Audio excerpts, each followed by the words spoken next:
Imagine standing in a forest where every shadow could hide death.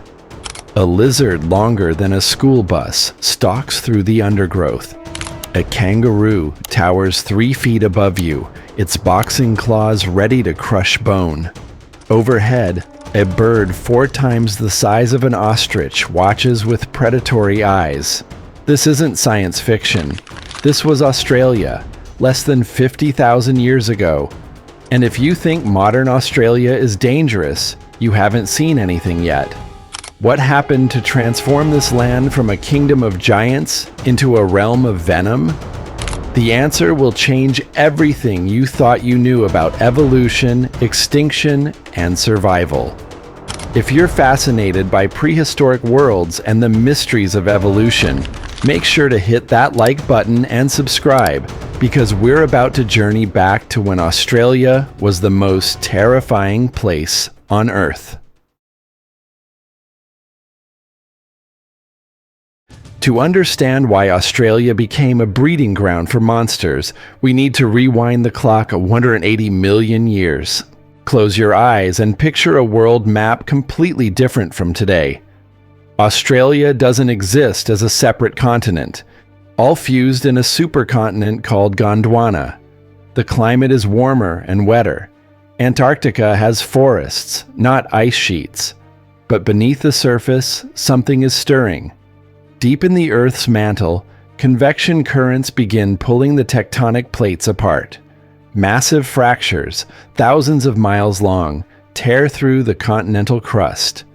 Magma surges upward from these wounds, creating new land as the old splits apart. This isn't a quick process. It takes tens of millions of years. But eventually, Australia begins its slow, inexorable drift northward, severing ties with Antarctica around 45 million years ago.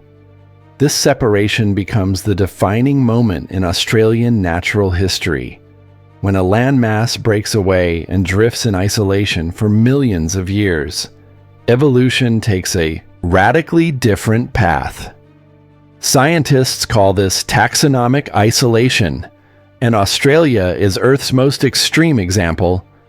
Cut off from the genetic exchange and competitive pressures of other continents, Australian life evolved in its own bubble, creating creatures found nowhere else on the planet. Transition the drift northward. But Australia's journey wasn't over.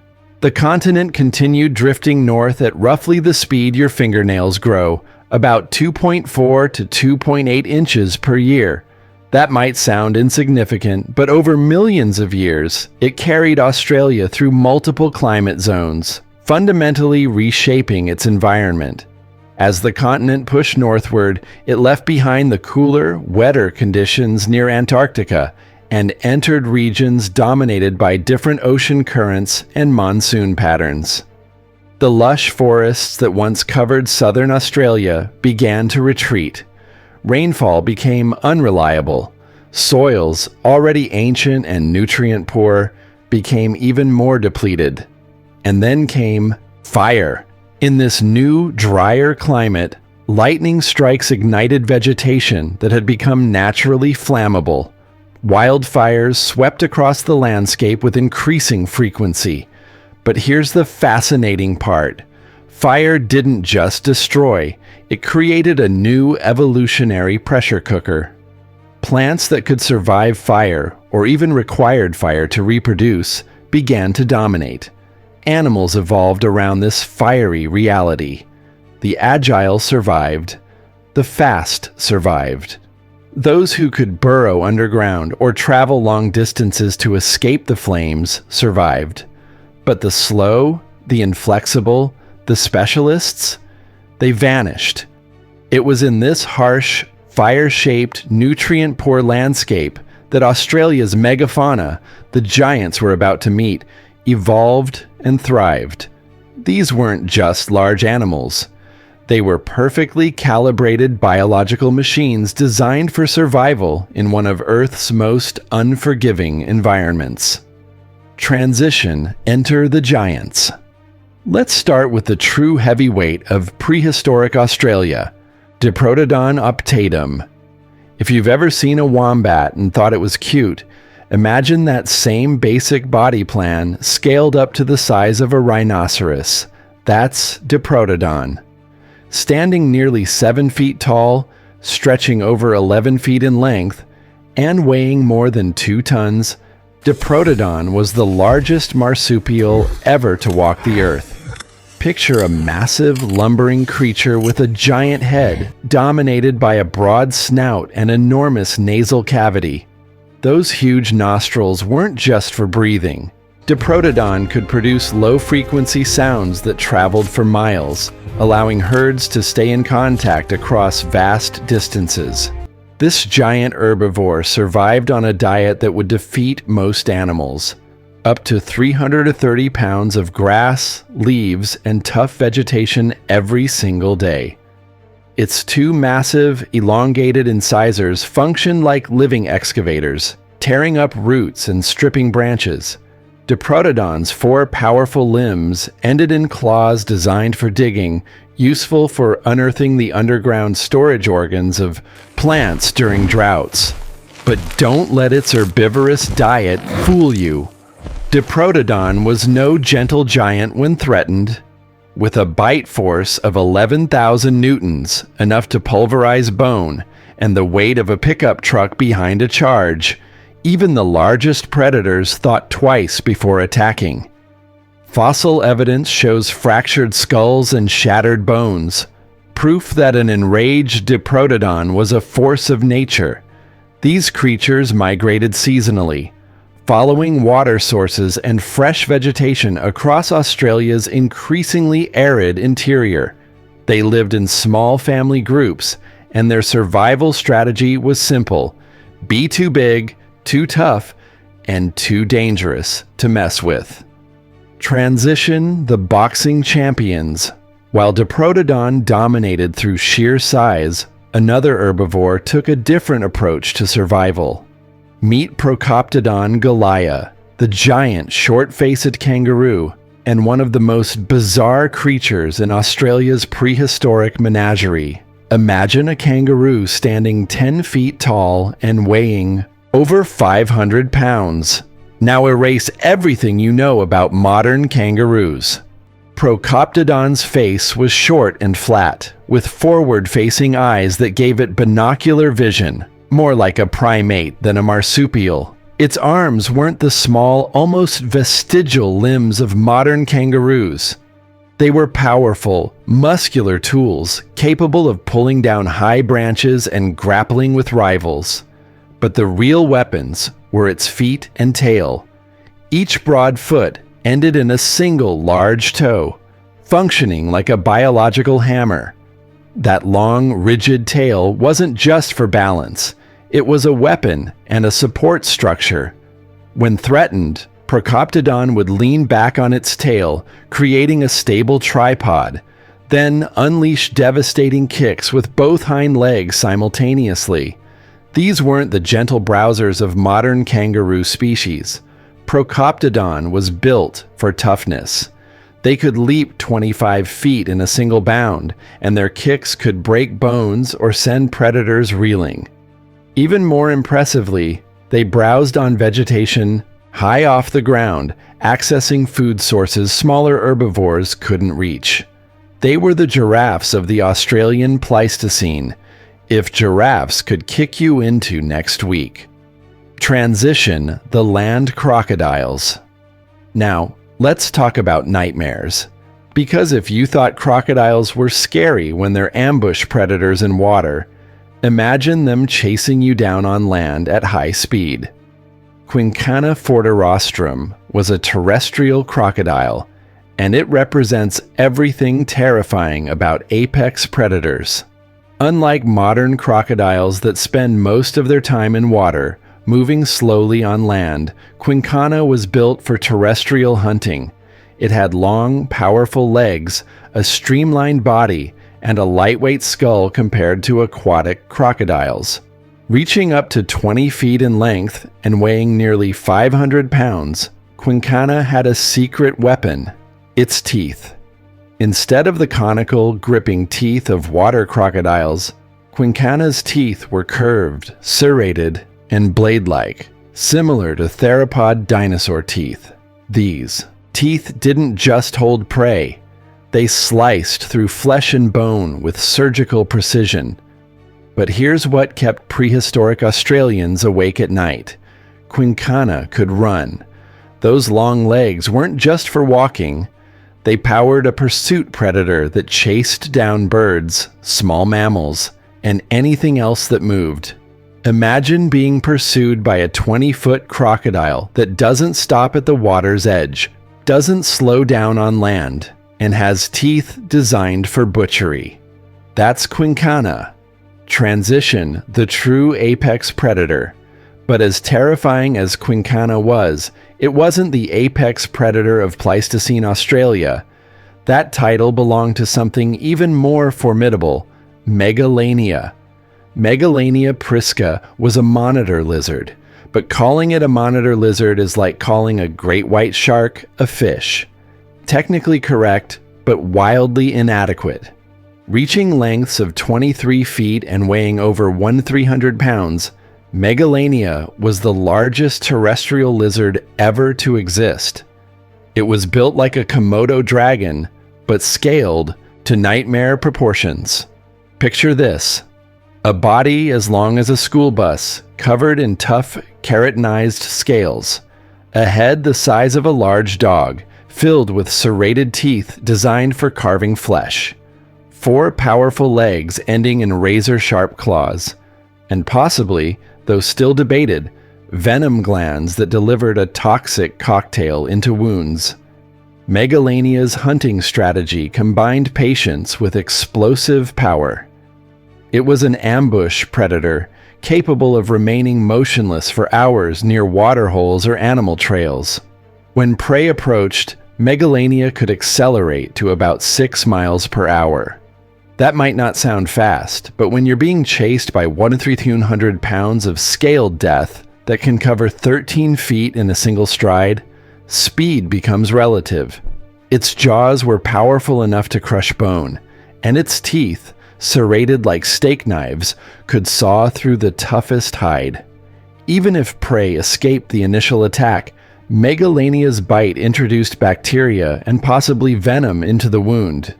The animal would weaken, sicken, and eventually collapse, while Megalania patiently tracked it. But here's the most terrifying aspect of Megalania: its metabolism. Like modern monitor lizards, Megalania could gorge on a single meal amounting to 80% of its body weight, then survive for weeks or even months without eating again. During droughts or food scarcity, this gave Megalania an overwhelming advantage. It could outlast everything else. Transition, the serpent in the garden. While Megalania ruled the open woodlands and grasslands, another predator dominated the waterways and dense vegetation: Wanambi naracortensis, the giant constrictor snake of Australia. Wanambi belonged to the Madsoidae family, an ancient lineage of snakes that once spread across Gondwana. Growing up to 20 feet long, Wanambi was comparable in size to large modern pythons, but with a crucial difference. Its skull was stiffer, with less flexible joints. This meant Wanambi couldn't swallow prey as large as modern pythons do. It was limited to medium-sized marsupials. But what Wanambi lacked in jaw flexibility, it made up for in hunting strategy and efficiency. It was a master of ambush predation, positioning itself near ecological choke points, waterholes during dry seasons, marsupial trails, and feeding areas. Its mottled coloration allowed it to blend perfectly with leaf litter and rocks. When prey came within range, Wanambi struck with incredible speed, coiling around its victim in seconds. Modern research into constrictor mechanics reveals that these snakes don't simply suffocate their prey. Instead, they create a perfect storm of circulatory collapse, respiratory failure, and crushing pressure on internal organs. With every breath the victim attempted, Wanambi tightened its coils. Within seconds, the prey would lose consciousness. Within minutes, death. What made Wanambi particularly effective was its patience and energy efficiency. It could remain motionless for days, expending almost no energy, waiting for the perfect opportunity. In Australia's harsh environment, where food could be scarce for extended periods, this patience was a superpower. Transition the marsupial lion. But if we're talking about apex predators, we must discuss one of the most unique carnivores ever to evolve, Thylacoleo carnifex, the marsupial lion. Thylacoleo wasn't closely related to true lions. It was a marsupial, more closely related to kangaroos and koalas than to any big cat. But convergent evolution shaped it into a killing machine that would give any saber-toothed cat nightmares. Standing about 30 inches tall at the shoulder but stretching over 5 feet in length, Thylacoleo was built like a biological tank. Its most distinctive feature was its bite. Relative to body size, Thylacoleo had the most powerful bite force of any mammal ever measured. Its jaws could generate pressure that far exceeded those of lions, tigers, or bears of equivalent size. But here's where it gets really interesting. Thylacoleo didn't have long canine teeth like cats. Instead, it had enlarged incisors and modified premolars that functioned as flesh-shearing scissors. When Thylacoleo bit down, its teeth met perfectly, slicing through hide, muscle, and bone with surgical precision. And then there were the claws. Thylacoleo's forelimbs were heavily muscled, with massive shoulder bones and highly mobile joints. Each thumb had a retractable dew claw, long, curved, and razor-sharp. During an attack, Thylacoleo would grapple with its prey using these powerful arms, then use the thumb claws like combat daggers, slashing and disemboweling. Evidence suggests Thylacoleo was also an accomplished climber, possibly ambushing prey from trees. Imagine walking through a forest and a 250-pound marsupial lion drops onto you from above, its jaws clamping down with bone-crushing force, while its thumb claws tear into your torso. That's the stuff of nightmares. Transition the demon duck. Not every giant was a carnivore, though some herbivores were equally terrifying in their own way. Enter Dromornis stertoni, affectionately known as the demon duck of doom. Despite its nickname and distant relation to modern waterfowl, Dromornis was anything but cute. Standing over 6.5 feet tall and weighing more than 440 pounds, it was one of the largest birds ever to exist. Its massive beak, superficially similar to a carnivore's, was actually adapted for cracking tough seeds and stripping fibrous vegetation. But that beak could also deliver a devastating blow to any would-be predator. Combined with powerful legs that could kick with tremendous force, Dromornis was a herbivore you didn't want to anger. It lived in grasslands and open woodlands, traveling in small groups and feeding on vegetation that few other animals could process. The existence of Dromornis and similar large flightless birds reveals an important ecological principle. In isolated environments with limited mammalian predators, birds can evolve to fill niches typically occupied by mammals on other continents. Australia's isolation created this opportunity. Transition the Great Extinction. For millions of years, these giants dominated Australia. They were perfectly adapted to their environment, efficient, powerful, and successful.